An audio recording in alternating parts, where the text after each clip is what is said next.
मित्रांनो, तुमचं पुन्हा एकदा GB स्टोरी टेलर या यूट्यूब चॅनलवर स्वागत आहे। आजच्या आपल्या गोष्टीचं नाव आहे पिंपळावरील अतृप्त दुष्ट शक्ती। लेखक तात्या पाटील। पण गोष्ट सुरू करण्याआधी जर कोणी या चॅनलवर पहिल्यांदाच आलेले असाल तर त्यांनी ह्या चॅनलला सबस्क्राईब करायला विसरू नका। चला तर मग अजिबात वेळ न घालवता गोष्टीला सुरुवात करूया।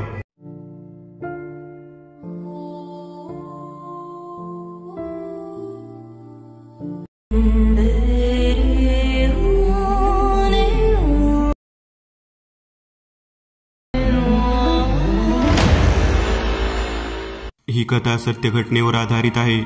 माझ्या मावस बहिणीसोबत घडलेली घटना आजही आम्हाला आठवताना मनातून भीती दाटून येते। मित्रांनो, आम्ही या घटनेचा उल्लेख आजही तिच्याजवळ करीत नाही, कारण मनाच्या कोपऱ्यात एखाद्या भयंकर नकारात्मक शक्तीचे अस्तित्व तिला जाणवते। नकळत तिला भीती वाटून येते। म्हणून भूतकाळातील या प्रचंड नकारात्मक घटनेचा उल्लेख न केलेलाच बरा। असो मित्रांनो, या घटनेला 12-15 वर्ष झाले असतील। माझी मावस बहीण, इथे मी तिचं काल्पनिक नाव वापरत आहे, राधिका, इयत्ता 9वीत शिकत होती। घरापासून शाळा अगदी 10-15 मिनिटांच्या अंतरावर होती।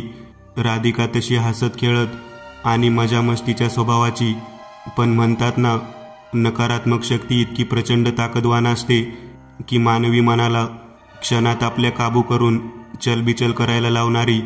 राधिकावर सुद्धा या काळ्या सावलीची नजर पडली। रोजच्या प्रमाणे राधिका शाळेत पीटीच्या तासाला शाळेजवळील मैदानात खेळण्यात दंग होती।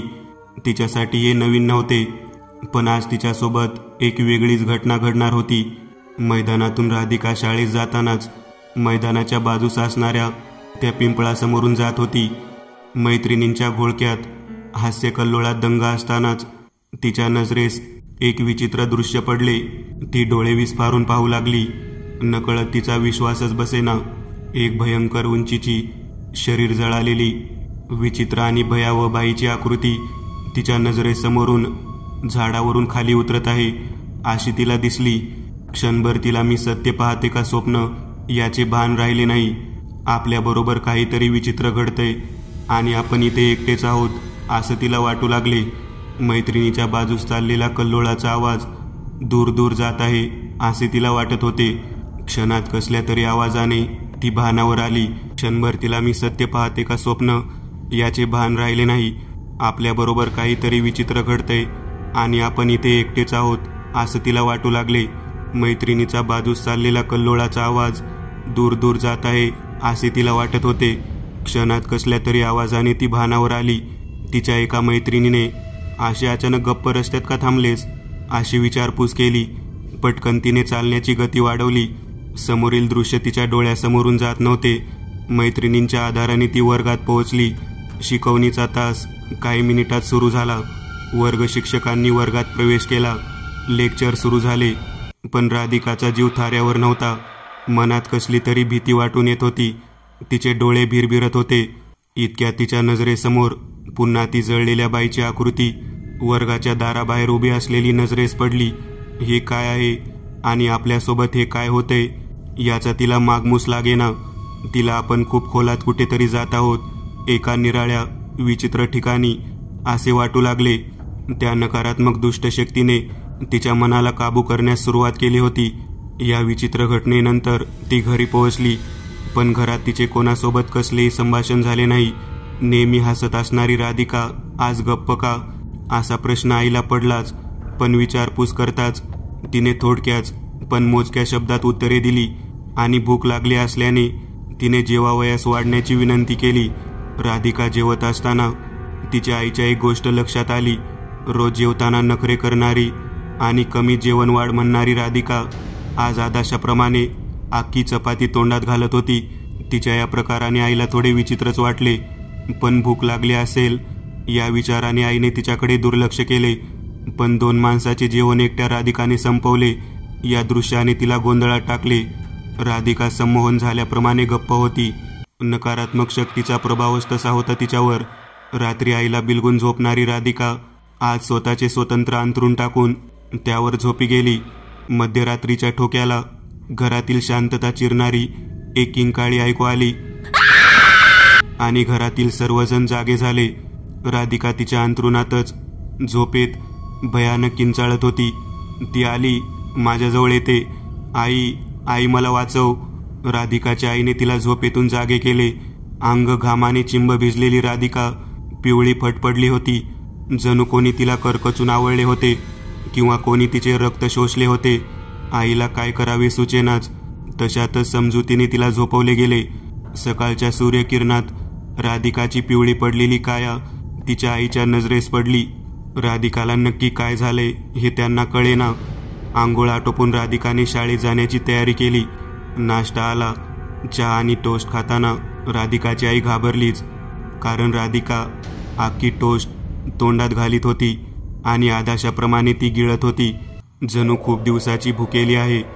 नाश्ता आटोपून ती घरातून बाहेर गेली, पण शाळा सुटून खूप वेळ झाला तरी अजून राधिका कशी आली नाही. म्हणून आईने तिच्या मैत्रिणीची चौकशी केली तर राधिका आज शाळेत आलीच नाही असे समजले. भीतीपोटी आईवडिलांनी शोध घेतला तर राधिका त्या मैदानाजवळील प्रचंड पिंपळ वृक्षाखाली दोन्ही पायात मान दाबून बसली होती. आईवडिलांना तिला पाहून जीवात जीव आला. पटकन तिला घेऊन ते घरी आले. आपल्या निरागस मुलीला हे काय झाले याचे कोडे त्यांना उलगडायला वेळ लागला नाही. त्यांना समजले की हे काहीतरी विचित्र आहे आणि पारलौकिक दुष्ट शक्तीचा प्रभाव आपल्या मुलीवर पडला आहे. त्यांनी राधिकाला बाहेर कुठेही जाण्यावर बंदी केली. तिच्यावर नजर ठेवत असत. तिला आवडणारे पदार्थ ती क्षणात फस्त करत होती. जणू काही वर्षानुवर्षे ती जेवलीच नाही. एवढे खाऊनही तिची भूक शमत नव्हती. स्वच्छता आणि टापटीपणात अव्वल असणारी राधिका बिना आंघोळ आणि अस्वच्छपणे व्यवहार करीत होती. राधिकाच्या वागण्यात आणि बोलण्यात एक रहस्य दडले होते. तिच्या नजरेत एक भयावहता दिसत होती. घरातील खिडकीजवळ ती बाहेरच्या झाडांकडे एकटक बघत बसायची, जणू ती शून्यात नजर लावून बसली असे. तिचे घरातील लहानग्यांशीही वागणे आणि बोलणे चिडचिडीचे आणि रहस्यमय होत होते. लहान बहिणीला ती विनवणी करीत असे की मला ते तिकडचे पिंपळाचे पान आणून दे, नाहीतर मला त्या झाडाजवळ घेऊन चला ना. अशा वागण्याने आणि तिच्या काळजीपोटी तिच्या आईने राधिकाच्या मामास भेटायला येण्याची विनंती केली. राधिकाचे मामा तसे थोडे भक्तिमार्गातील जाणकार होते. येताच त्यांनी राधिकावर कोणत्या तरी दुष्ट शक्तीने प्रभाव टाकलाय हे ओळखले. सायंकाळी गुरुमंत्रांचे मंतरलेले जलाचे रिंगण करून त्यात तिला बसवले आणि तेच पाणी तिच्या अंगावर शिंपडताच राधिका भयंकर आक्रंदू लागली. तिच्या आवाजात बदल झाला. आवाजात एक प्रकारची जरब आणि राग दिसत होता, जणू मांजरच गुरगुरावी अशा प्रकारे तो दुष्टात्मा गुरगुरत होता. अतिशय घोगऱ्या आवाजात ती बोलू लागली, मी नाही जाणार. मी कोण आहे तुम्हास माहीत नाही. मला कोणी रोखू शकत नाही. अशा प्रकारे ती मामांना दम देऊ लागली. मामाही रागानेच, दाखव काय आहे तुझी शक्ती. आणि भीतीने त्याची बोबडी चोळाली. अर्धवट बंद असणाऱ्या दारातून त्यांनी इतके भयानक दृश्य पाहिले की त्यांना पुढचे काहीच आठवेना. त्यांना दारात दिसले की एक जळालेला अर्धवट मोडलेला वृक्ष आहे आणि त्याच्या पुढे एक 6-7 फुटाची काळी कबिन्न जळालेली भयानक स्त्री केस सोडून उभी आहे. मामांनी कसा तरी पूजापाठ आटोपला. स्वाहा करून परिस्थिती थोडी पूर्वपदावर आणली. मामांनी राधिकाच्या आईला सांगितले की ही नकारात्मक शक्ती एका स्त्रीची आहे आणि एखादा प्रचंड ताकदवान मनुष्यच याला काबू करू शकतो. आतवाई दुष्टात्मा तुमच्या मुलीचा शेवट करणार. मामाच्याच ओळखीचे एक थोर सात्विक पुरुष या कामासाठी राधिकाला पाहायला येणार होते. लक्षात घ्या मित्रांनो, पिशाचेचे मन चतुर्मिती असते, त्यामुळे पुढील कोणता क्षण येणार हे थोडक्यात कळते व मानवी मनावर हे सहज प्रभाव टाकू शकतात. राधिकाच्या शरीरातील दुष्टात्म्याला बहुतेक कोणी सात्विक महात्मा येणार याची जाणीव झाली होती. त्यामुळेच तिच्या वागण्यात आणि बोलण्यात खूपच फरक पडला होता. कधी गोड बोलून तर कधी रागाने त्या व्यक्तीने आपल्यापर्यंत पोहोचू नये असे प्रयत्न ती करीत होती. पण सकारात्मक दिव्य ईश्वरी शक्तीपुढे कितीही अतिप्रचंड नकारात्मक शक्ती असो, तिला झुकावे लागते. झालेही तसेच. महात्माजींच्या नुसत्या प्रवेशाने दुष्टात्म्याने आपली हजेरी लावली व आपण एक स्त्री होतो आणि पारिवारिक छळाला कंटाळून एक मुलगी मागे ठेवून स्वतःला अग्नीच्या हवाली केले. पण मनात सासरच्या व्यक्तींबद्दल असणारा राग आणि द्वेषाने पिशाच्या योनीत प्रवेश मिळाला आणि ज्या इमारतीत ती राहत असे त्याच्या बाजूच्याच पिंपळ वृक्षावर या अतृप्त आत्म्याने वास्तव्य केले. पण जेव्हा राधिकाला पाहिले तेव्हा ही आपल्या मुलगीसारखी आहे व आपण हिला आपल्यासोबत न्यायचे असा चंग बांधला होता. पण ईश्वरीय शक्तीपुढे कोणाचेही काही चालत नाही. अखेर त्या दुष्टात्म्यास राधिकाचे शरीर सोडावे लागले. पण राधिकाने त्या रस्त्याने किंवा त्या झाडाजवळून कधीच जायचे नाही. या बोलीवर अशा प्रकारे एक अतिप्रचंड दुष्ट शक्ती ईश्वरीय शक्तीपुढे हरली व राधिकाची यातून सुटका झाली. पण राधिकाला पूर्वपदावर येण्यास, मनोबल स्थिर व प्रबळ करण्यास वर्षभराचा काळ जावा लागला. आजही या घटनेची चर्चा आम्ही तिच्यासमोर करीत नाही. मित्र हो, अशा प्रकारे दुष्ट शक्ती मानवी मनाचे किती खच्चीकरण करते व त्यास दुर्बल करून ठेवते.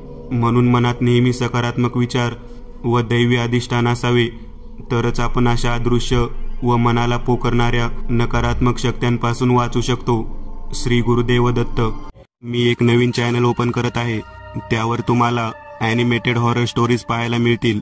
त्या चॅनलची लिंक या व्हिडिओच्या डिस्क्रिप्शनमध्ये दिलेली आहे. चॅनलला सबस्क्राईब करायला विसरू नका. मित्रांनो, आज पुरतं एवढंच. तुम्हाला जर काही गोष्ट आवडली असेल तर नक्की लाईक करा. तुमच्यापैकी बरेचसे जण व्हिडिओ लाईक न करताच पळून जातात. पण हा जर व्हिडिओ तुम्ही लाईक केला तर मला जरा बरं वाटेल आणि असेच भारी भारी व्हिडिओ बनवायची माझ्यात एनर्जी येईल. त्यामुळे नक्की लाईक करा. आणि अजूनही कोणी या चॅनलला सबस्क्राईब केलेलं नसाल तर लगेच सबस्क्राईब करून टाका. आणि बाजूची घंटी ती मात्र दाबायला विसरू नका. देवाची घंटी आहे ती. चला तर मग पुन्हा भेटूया अशीच एक आगळी वेगळी गोष्ट घेऊन पुढच्या भागात.